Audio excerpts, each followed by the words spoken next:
What exactly vanishes when you fall asleep? Your name does not matter anymore. Your job, your relationships, your endless to-do list gone. Your endless distractions are gone. All those things you think define you. Your wealth, your identity, your relationships, your job, your bank balance simply are not there. The person who was worried about tomorrow's meeting, who remembered yesterday's conversation, who has opinions about politics and preferences about coffee, about the food, entire construction just stops. It's the most complete forgetting imaginable, possible. And yet, curiously, you don't experience this as a loss or a death. There's no sense of tragedy in deep sleep. No mourning for the vanished self. Why? Because the one who could mourn has also disappeared. This is what I find deliciously paradoxical. Every night you prove that you can exist perfectly well without having your identity, without being your ego, your identity, yourself. Every night, your cherished personal identity, your name, your history, your personality, your preferences, your right, wrong, good, bad, completely disappears. Your strong opinions, strong ideology, strong policies. And yet, awareness itself continues. It's like discovering that the light in your room does not actually belong to the lamp. The lamp just temporarily shapes and focuses a light that exists independently. During sleep, consciousness flows freely, uncontained by the boundaries of your ego. It's no longer your consciousness. It is simply consciousness itself playing through the instrument of your nervous system, like a wind through a flute. The flute does not own the wind. It just gives it temporary form and melody. This is what the ancients meant when they spoke of the universal mind, the cosmic consciousness, the Buddha nature. They were not talking about some grand otherworldly concept. They were pointing of what you experience every single night when your individual awareness dissolves back into the ocean of pure being. And every night in sleep, you return to your oceanic nature. Swabhava. So I talk a lot about decentering men, and then I have these awesome women that are coming into my comments and saying, hey girl, if you're still talking about decentering men, you're still centering men. And I love how they think. But let me explain why I'm still talking about it. It's because decentering men goes in stages, 3 stages to be exact. Decentering is stage 1. That's excavation, because you cannot transcend a system that you haven't examined. Most women were raised inside a structure where our value was tied to being chosen, desired, agreeable, married. And that conditioning doesn't disappear just because we decide to be independent. It's wired into our nervous system. So there is a process. Once we can name the system, we look at how we were trained to organize our lives around male approval. And that's not obsession, that's awareness. So I talk about it a lot to make women aware of that system. But then there's stage 2. It's called self-centering. And this is where we build our purpose, our wealth, our creativity, our pleasure, our friendships, a life so full that a partner is a complement and not the center. And then stage 3 is collective reimagining. And that's when women stop reacting to the patriarchy and start designing something entirely new, culturally, economically, and spiritually. So decentering men is not the destination. Autonomy is the destination. But you cannot build autonomy on top of unexamined conditioning. That's the work. And I'm going to have to keep talking about that to get women to examine their own conditioning. But I do love that a lot of you are already in stage 2 and stage 3, and I am there too. Thank you for all of the queens that write amazing things in my comments. I'm so honored to be surrounded by such amazing women. Immigrants did not build this country. Immigrants are responsible for stealing land from the people who were native to this country. But that doesn't sound as nice, does it? Hello, my name is Dr. Raquel Martin. I'm a licensed clinical psychologist, professor, scientist, and podcast host. And if you're here to learn. So let's talk about why we need to stop. And not we, because who is we? People need to stop saying immigrants built this country. The only people who are native to this land are native and indigenous individuals. Europeans are not native to this land. I am not native to this land. And this is exactly why I will always say the statement European Americans, because words matter, accuracy matters. And pretending that Europeans were anything other than settlers and colonizers is part of the erasure. And that statement that immigrants built this country contributes to erasure. Yes, immigrants have contributed to the United States. That is very true. But saying immigrants built this country as a blanket statement erases colonization and slavery. Enslaved Africans were not immigrants. They did not choose to come here. They were kidnapped and trafficked and raped and forced into labor through violence and coercion and terror. Not acknowledging this strips away the reality of chattel slavery. It sanitizes history, and it softens the brutality that this country was economically built on, which is the labor and murder of others. Because here's the thing. This is not the land of the brave. This is the land of the thieves. There's nothing brave about rape. There's nothing brave about genocide. There's nothing brave about stealing land, stealing labor, stealing lives, and then rewriting the story so it sounds heroic. Violence is not bravery. Exploitation is not courage. And theft doesn't become noble just because time has passed. I see the emails about land acknowledgements. Okay, but this conversation is the epitome of what those acknowledgements are supposed to mean. In my opinion, there is land acknowledgement, there is labor acknowledgement, and there needs to be harm acknowledgement. Stop sanitizing language. Do not sanitize harm. Stop removing violence from the story so it is easier to tolerate. And this matters, not just historically, but I'm going to bring it back psychologically. When we flatten history, when we flatten harm, when we sanitize language, we sanitize violence. And when we sanitize violence, we make it easier to deny its lasting impact. Okay. When coercion is erased, accountability disappears. And without the accountability, racism related stress, mistrust, anger, and the collective grief that people are experiencing stops making sense to people who benefit from the erasure. And it's not lost on me that what really got me thinking about this was a statement made by Shabuzi. But this isn't about one person. This phrase gets repeated all the time. It's familiar. It sounds good, and it's still inaccurate. We think that we are emboldening individuals, and we're contributing to the erasure with this statement.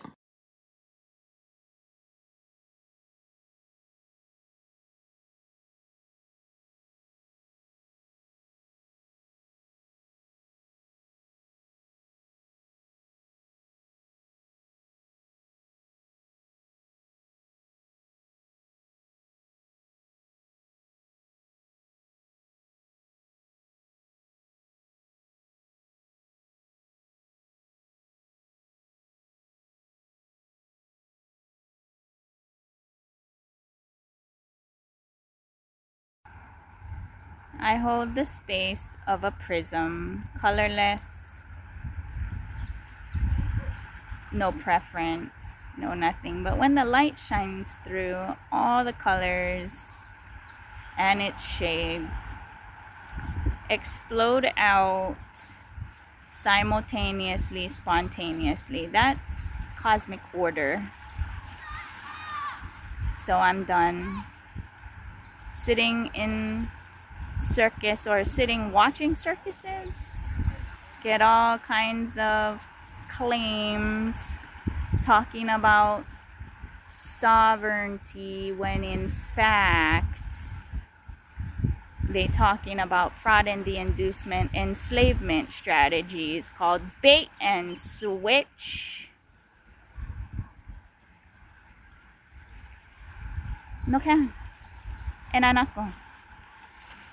Vast majority of people cannot sit in my space or my loca, then go cruise in your loca, right? So I'm done watching circuses that are not of my vibration, and I'm only obligated and responsible. Personal responsibility. There's only personal responsibility for allowing the light that shines through me keep on shining on.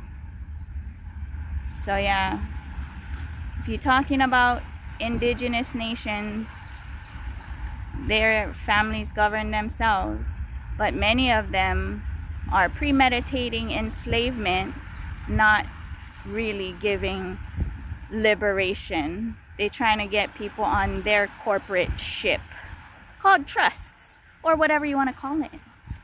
Whatever. I'm done. It's about moksha, and everyone has their different definition and standards of that, and I have my own. I always had a big conflict with spirituality and money. Because since I was a child, I loved Jesus very much. He was a poor man born in straw. But he is the richest man now in the world. Do you know that? World's largest wealth organizations belongs to him, run in his name. Yes. And then there's so many sayings, only poor go to heaven, and so on and so forth. Who wants the heaven where all the poor fellows are there? Come on. It is time to go to Vaikuntha where all the best things are available. Not the heaven where some old poor fellows sitting in their cloud. It is complete life negative ideology. See, I wanted to make it very clear. I am making a clear strategy even for my organization. Later on, when our organization becomes a big religious organization, I am making it very clear. Teach our followers to create wealth, give them the right mental setup to create and celebrate wealth. When they create and celebrate wealth, a little bit they share with our organization, we should live with it. Don't promote poverty and suck wealth from them. No. Do not teach poverty to them and suck wealth and you be rich. It is hypocrisy. No. I am telling you very clearly, stop promoting this idea, poor go to heaven. Everyone says the first union was Adam and Eve, but Hindu scriptures tell a completely different story, and it changed creation itself. According to Hindu texts, the first physical union did not happen at the start of creation. In the beginning, beings like rishis, yakshas, and devas were mind-born, created through tapas, will, and mantra, not bodies. But this kind of creation had no lineage, no emotional bonds, no continuity. And Mahadev noticed this flaw. Shiva realized something shocking. Creation without physical union could not sustain the world. So he allowed a moment that would end mental creation forever. Who took that step? According to the scriptures, Prajapati Daksha married a Sikni. Their union produced thousands of children, marking the first biological lineage. This was not indulgence. It was a cosmic necessity. From that moment, physical life truly began. Hindu scriptures didn't invent desire for pleasure. They revealed it as a tool of creation. Comment Jai Mahadev. If this changed how you see life's origin, share this. Because Sanatana Dharma spoke about creation with depth, not shame. Watch this. And let me put you on to something they didn't teach in school or church. You ever wonder why the Bible most of us grew up on got his name on it? The King James Version? Like, who even was King James? Well, let me tell you. Through my research, you go do your own. King James was the son of Mary, Queen of the Scots. And when his mother got sentenced to death, he didn't stop it, he didn't speak up, didn't move. But why? It's because he knew if he stayed quiet, he'd inherit the crown. The throne meant more to him than blood. And when Queen Elizabeth died, James became king of both Scotland and England. But you see, here's where the story gets deep. One of the first things he did as a king was authorize his own version of the Bible. Not to get people closer to the Creator, but to make the church fall under royal control. He changed verses, took out whole books, flipped meanings to support obedience to kings. You ever notice how that version teaches you to fear God, obey authority, and accept suffering as divine? That's not accident, y'all. That's agenda. And on top of that, King James wrote a whole book on demonology. He was obsessed with witches and spiritual control. He ran witch trials and executions like it was sport. That's who edited the word, y'all. The man who let his mama die to secure a crown is the same man who shaped generations of spiritual belief. Now ask yourself, if the foundation is corrupted, what happens to everything built on top of it? This ain't about throwing shade at people's faith. It's about knowing the source of where it came from. You got divine power inside of you, and it didn't come from a king. It came from the Creator itself. And that don't require no permission, family. We gotta stop following systems that were never made to set us free. And since we talking about who wrote the rules, we also gotta talk about the Council of Nicaea too. See, King James wasn't the first one to remix the word. He was just continuing a play that started way back in 325 AD. That's when Emperor Constantine called together a group of bishops, not to connect the Creator, but to unify an empire that was falling apart. They weren't trying to find truth, family. They were trying to control people. So what did they do? They sat in a room, a literal room, and voted on what God should look like. That's where they declared Jesus divine, removed books that didn't match their agenda, and created the idea of a Holy Trinity to replace older, deeper truths. Whole gospels were banned from it. The Gospel of Thomas, gone. The Gospel of Mary, gone. The Book of Enoch, buried. Why? Because these books taught that the divine was within. And if you know God lives in you, you can't be controlled by them. You see, Constantine wasn't even baptized until his deathbed. He didn't care about the word, he cared about power. And ever since that council, the truth has been filtered through politics, ego, and empire. That's why you've been taught to fear hell, bow to authority, and call obedience faith. But yo, family, the Creator don't need your worship. The Creator wants your remembrance. You don't need a building. You don't need a robe, a preacher, none of that to touch the divine. All you need is stillness. You need truth, your truth. And you need to know you were born with the blueprint already inside of you. So don't let these systems shame your questions. The real ones ask because the soul always remembers. The best way to keep a people enslaved is to always keep them searching for a savior everywhere else but inside of themselves. And now that you know what happened at Nicaea, you ain't just breaking rules. You breaking chains. Stay vigilant, family. Peace.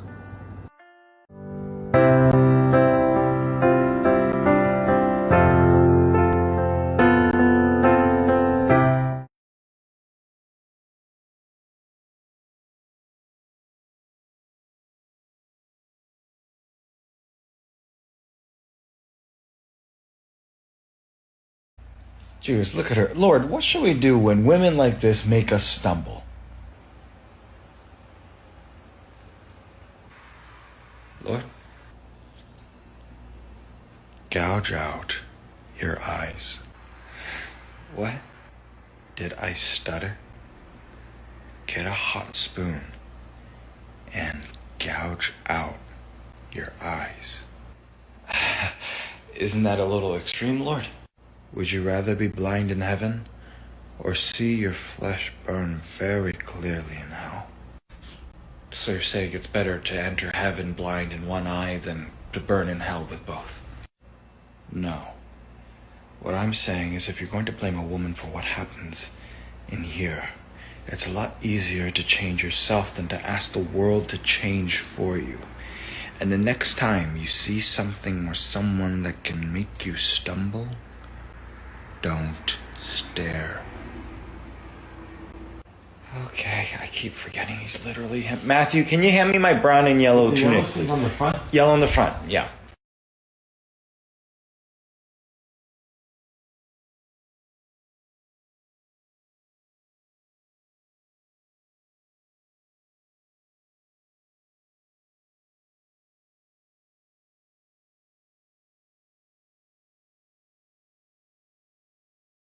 We live in a generation where women don't need men anymore. They're educated, they make their own money, and they build their own peace. And here's the hard reality. When women don't need you to survive, they choose differently. They choose men who listen, who grow, who self-regulate, and who don't feel threatened by strong women. The market has changed. You can complain about it, or you can grow up. Which group are you in?